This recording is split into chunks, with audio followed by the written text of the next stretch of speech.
Kandyan kingdom falling into the hands of the British Empire and deposing of King Sri Wikrama Rajasingha started the history of British Ceylon. It ended over 2,300 years of Sinhalese monarchy rule on the island. The British rule on the island lasted until 1948 when the country gained independence.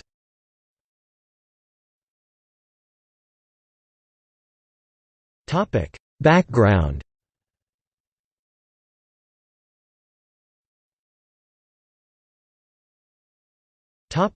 Portuguese presence.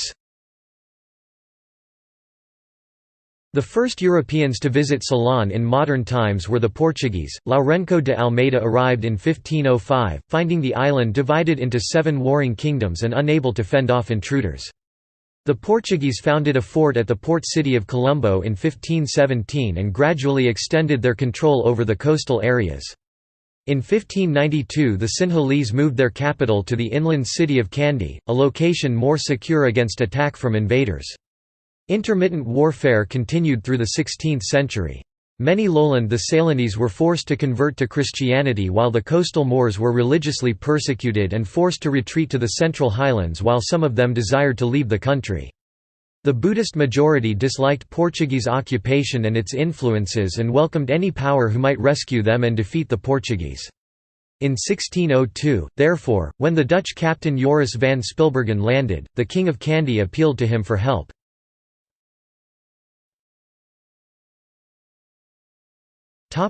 Dutch presence. It was in 1669 that the Dutch attacked in earnest but ended with an agreement which was disrespected by both parties, and not until 1656 that Colombo fell. By 1660 the Dutch controlled the whole island except the Kingdom of Kandy. The Dutch, who were Protestants, persecuted the Catholics, the left-over Portuguese settlers, but left the Buddhists, Hindus and Muslims alone. However, they taxed the people far more heavily than the Portuguese had done. A mixed Dutch Sri Lankan people known as Burgher peoples are the legacy of Dutch rule. In 1669, the British sea captain Robert Knox landed by chance on Ceylon and was captured by the King of Kandy. He escaped 19 years later and wrote an account of his stay. This helped to bring the island to the attention of the British.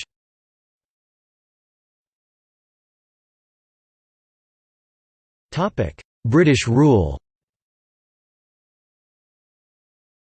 During the Napoleonic Wars, Great Britain, fearing that French control of the Netherlands might deliver Ceylon to the French, occupied the coastal areas of the island with little difficulty in 1796. In 1802 by the Treaty of Amiens the Dutch part of the island was ceded to Britain, and became a crown colony. In 1803 the British invaded the Kingdom of Kandy in the First Kandyan War, but were bloodily repulsed. In 1815 Kandy was occupied in the Second Kandyan War, ending Ceylonese independence. Following the bloody suppression of the Uva Rebellion, the Kandyan peasantry were stripped of their lands by the Wastelands Ordinance, a modern enclosure movement, and reduced to penury. The British found that the uplands of Sri Lanka were very suited to coffee, tea and rubber cultivation, and by the mid-19th century Ceylon tea had become a staple of the British market, bringing great wealth to a small class of white tea planters. To work the estates, the planters imported large numbers of Tamil workers as indentured labourers from South India, who soon made up 10% of the island's population. These workers had to work in slave-like conditions and to live in line rooms, not very different from cattle sheds. The British colonialists favoured the semi-European burghers, certain high-caste Sinhalese and the Tamils who were mainly concentrated to the north of the country, exacerbating divisions and enmities which have survived ever since. Nevertheless, the British also introduced democratic elements to Sri Lanka for the first time in its history. The burghers were given some degree of self-government as early as 1833. It was not until 1909 that constitutional development began with a partly elected assembly, and not until 1920 that elected members outnumbered official appointees. Universal suffrage was introduced in 1931, over the protests of the Sinhalese, Tamil and Burgher elite who objected to the common people being allowed to vote.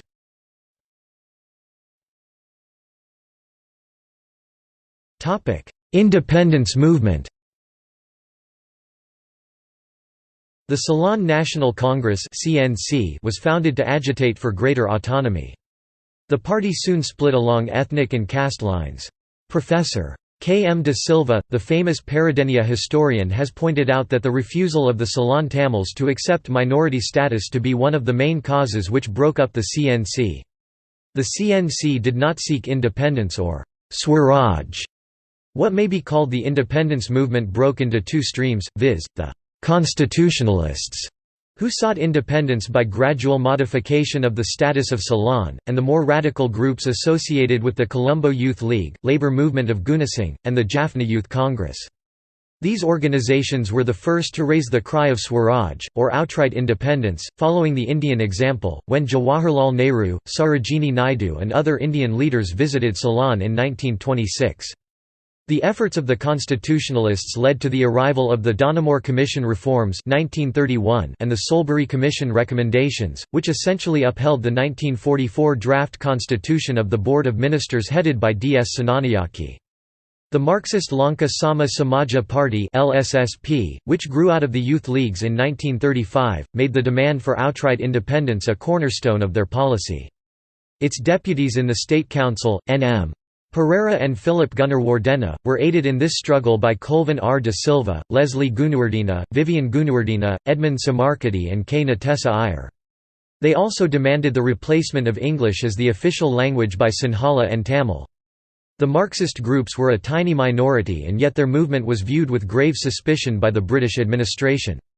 The heroic but ineffective attempts to rouse the public against the British Raj in revolt would have led to certain bloodshed and a delay in independence. British state papers released in the 1950s show that the Marxist movement had a very negative impact on the policy makers at the Colonial Office. The Solbury Commission was the most important result of the agitation for constitutional reform in the 1930s. The Tamil leadership had by then fallen into the hands of G. G. Ponnambalam, who had rejected the Ceylonese identity. Ponnambalam had declared himself a proud Dravidian and attempted to establish an independent identity for the Tamils. Ponnambalam was a politician who attacked the Sinhalese, and their historical chronicle known as the Mahavamsa. One such inflamed attack in Navalapitiya led to the first Sinhala Tamil riot in 1939. Ponnambalam opposed universal franchise, supported the caste system, and claimed that the protection of Tamil rights requires the Tamils, 45% of the population in 1931, having an equal number of seats in parliament to that of the Sinhalese, about 72% of the population. This 50-50 or balanced representation policy became the hallmark of Tamil politics of the time. Ponnambalam also accused the British of having established colonisation in traditional Tamil areas, and having favoured the Buddhists by the Buddhist Temporalities Act. The Solbury Commission rejected these submissions by Ponnambalam, and even noted their unacceptable communal character. Sinhalese writers pointed out the large immigration of Tamils to the southern urban centres, especially after the opening of the Jaffna-Colombo Railway. Meanwhile, Senanayake, Baron Jayatilik, Oliver Gunatilik and others lobbied the Solbury Commission without confronting them officially. The unofficial submissions contained what was to later become the draft constitution of 1944, the close collaboration of the D.S. Senanayake government with the wartime British administration led to the support of Lord Louis Mountbatten. His dispatches and a telegram to the Colonial Office supporting independence for Ceylon have been cited by historians as having helped the Senanayake government to secure the independence of Sri Lanka. The shrewd cooperation with the British, as well as diverting the needs of the war market to Ceylonese markets as a supply point, managed by Oliver Gunatilik, also led to a very favourable fiscal situation for the newly independent government.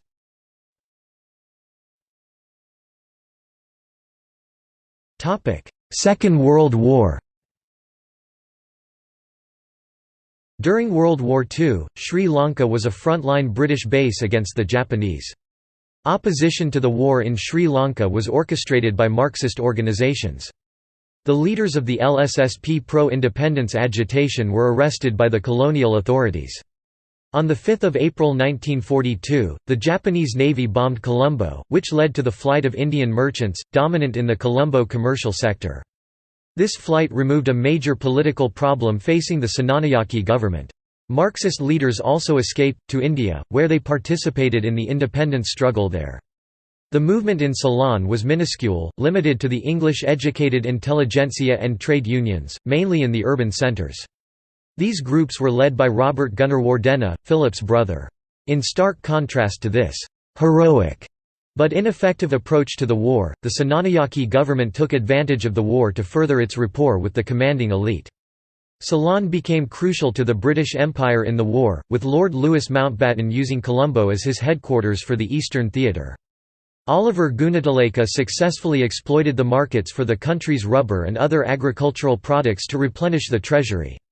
Nonetheless, Sinhalese continued to agitate for independence and Sinhalese sovereignty, using the opportunities offered by the war to establish a special relationship with Britain. Meanwhile, the Marxists, identifying the war as an imperialist sideshow and desiring a proletarian revolution, chose a path of agitation disproportionate to their negligible combat strength, and diametrically opposed to the «constitutionalist» approach of Senanayake and other ethnic Sinhalese leaders. A small garrison on the Cocos Islands, manned by Ceylonese, attempted expel the British. It has been claimed that the LSSP had some hand in the action, though this is far from clear. 3 of the participants were the only British subject peoples to be shot for «mutiny» during World War II. Sri Lankans in Singapore and Malaysia formed the Lanka Regiment of the Indian National Army. The Constitutionalists, led by D.S. Senanayake, succeeded in winning independence. The Solburi Constitution was essentially what Senanayake's Board of Ministers had drafted in 1944. The promise of dominion status, and independence itself, had been given by the Colonial Office.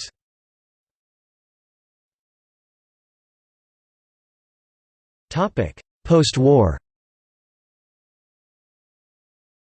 The Sinhalese leader Don Stephen Senanayake left the CNC on the issue of independence, disagreeing with the revised aim of the achieving of freedom, although his real reasons were more subtle. He subsequently formed the United National Party (UNP) in 1946, when a new constitution was agreed on, based on the behind-the-curtain lobbying of the Solburi Commission. At the elections of 1947, the UNP won a minority of the seats in parliament, but cobbled together a coalition with the Sinhala Maha Sabha of Solomon Bandaranaike and the Tamil Congress of G.G. Panambalam. The successful inclusions of the Tamil communalist leader Panambalam, and his Sinhala counterpart Bandaranaike were a remarkable political balancing act by Senanayake. However, the vacuum in Tamil nationalist politics created by Panambalam's transition to a moderate opened the field for the Tamil Arasu Katchi, a Tamil sovereignist party rendered into English as the «Federal» Party led by S.J.V. Chelvanayakam, the lawyer son of a Christian minister.